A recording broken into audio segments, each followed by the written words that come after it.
Salut, c'est Trado, je suis content de vous retrouver pour l'analyse du CAC 40. On va commencer par les données mensuelles, comme d'habitude. On le dit, on le répète, la tendance elle est haussière. Elle est haussière parce que le nuage il est ascendant. Elle est haussière parce qu'on est dans un vaste canal noir ascendant également. Elle est haussière parce que tous les supports tiennent, hein, que ce soit le support horizontal des 5070 ici ou la moyenne mobile à 20 mois.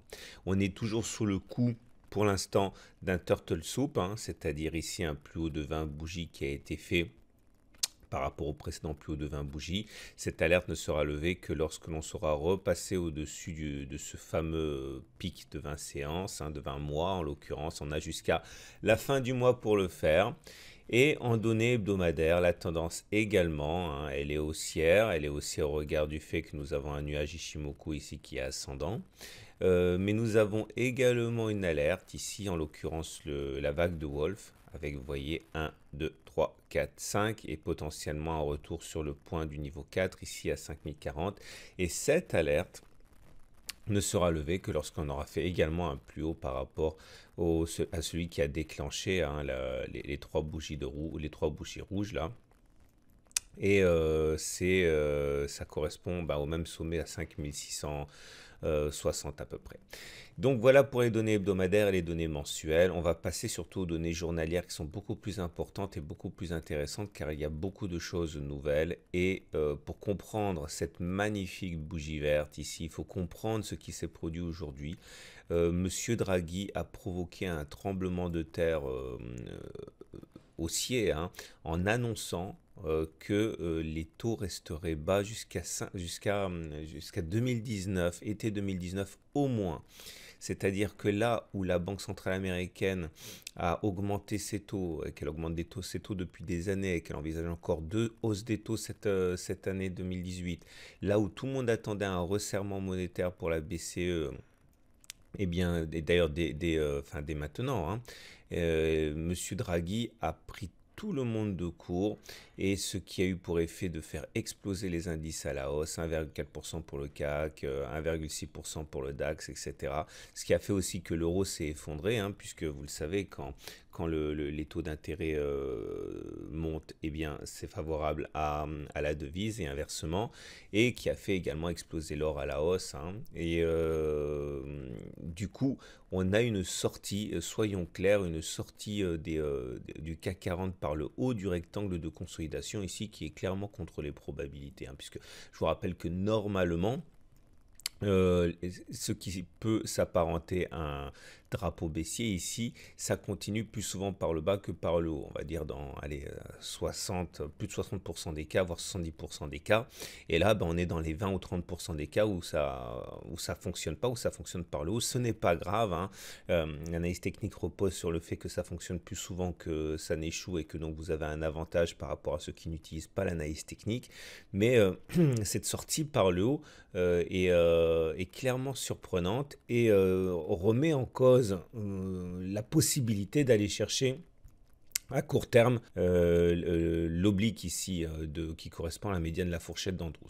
Alors, pour commencer par ce qui est positif, on pouvait s'émouvoir du fait qu'on n'avait pas eu de retour à la M20 avant d'éventuellement envisager un retour vers le bas. J'avais expliqué pendant très très très longtemps qu'on était tiraillé entre deux mouvements inverses qui étaient le retour à la M20 qui nous tirait vers le nord et puis la médiane de la fourchette d'Andrews qui nous tirait vers le sud.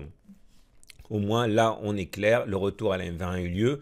C'est une loi statistique qui doit être, qui doit être satisfaite et qui a été satisfaite. Maintenant, on est en droit de se demander si la médiane de la fourchette d'Andrews sera ralliée ou pas. Alors là, clairement, selon la boîte d'Austin, oui.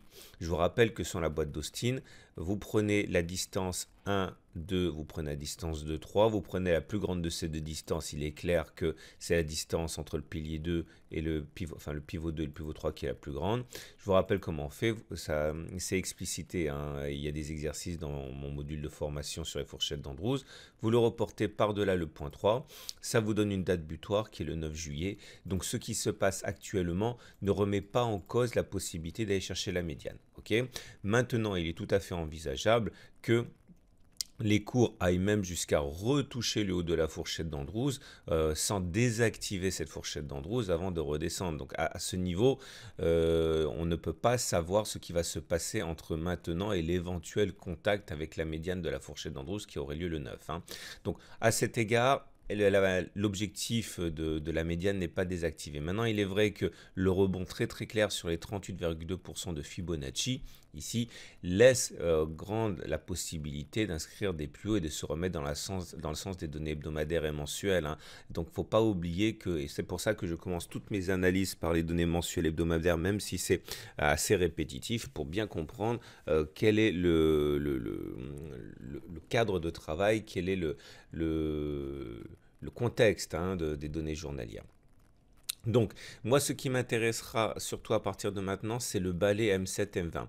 Vous voyez, j'avais expliqué qu'on avait eu un non-croisement baissier M7-M20. J'avais expliqué aussi que j'aimais pas beaucoup le fait qu'il s'était produit aussi loin de la M20, hein, ce changement d'orientation de la M7, contrairement à ce qui s'est passé ici où ça s'est fait quasiment au contact. Hein. Et en ce sens, on va déboucher maintenant sur des situations qui sont plus saines, qui sont soit un croisement, pardon, soit un croisement haussier faible M7-M20, c'est-à-dire la M7 qui croise la M20 et qui donne généralement des signaux haussiers faibles, soit un non-croisement baissier, c'est-à-dire que la M7 va aller vers la M20 mais va finalement repartir vers le bas, mais c'est beaucoup plus proche de la M20 que cela a été le cas ici, qui n'était pas très, on va dire, conventionnel, et là on aura un signal baissier fort. Donc je pense que c'est vraiment la grille de lecture qu'il faut garder à présent à l'esprit, la latitude et le balai entre la M7 et la M20 qui vont être importantes à suivre. On a en termes de terminologie de chandelier japonais une très belle bougie verte. Alors c'est pas un marubozu parce que la mèche haute ici nous empêche de le qualifier ainsi. Hein. Il faudrait qu'il n'y ait pas de mèche haute pour qu'on puisse parler de marubozu. Ce n'est pas le cas. Par contre, on a clairement un avalement haussier de belle facture. Regardez la bougie rouge qui est avalée par la bougie verte suivante, en plus sur des niveaux qui sont significatifs, qui sont le bas du trading range, hein, puisqu'on a rebondi sur les 38,2% de Fibonacci et le bas du trading range, donc c'est tout à fait significatif, et il est clair que ça va aiguiser les intérêts acheteurs, et on peut tout à fait envisager la continuation de la hausse. Alors, il est vrai également que la lagging span, hein, sous l'effet de cette progression du jour peu attendue, eh bien, est repassée au-dessus de la Tenkan. Donc on se retrouve dans une situation où à la fois on se redonne de l'air pour repasser à la hausse. Maintenant, on est sur une résistance ici, puisque vous voyez les cours sont en train de bloquer la lagging span, et tout ce qui se passe en termes de support de résistance pour les cours existe aussi pour la lagging span, et là on est clairement en train de buter sur une résistance ici, ce qui explique d'ailleurs pourquoi il y a une petite mèche haute là, hein, c'est un blocage sur les plus hauts. Les indicateurs techniques sont eh bien, très intéressants parce qu'au niveau du MACD, il semble que l'on se rapproche, on se rapproche du signal, le MACD se rapproche du signal, mais on n'est pas du tout à l'abri d'un non-croisement baissier, hein, comme pour l'histoire de la M7-M20, donc rien n'est fait.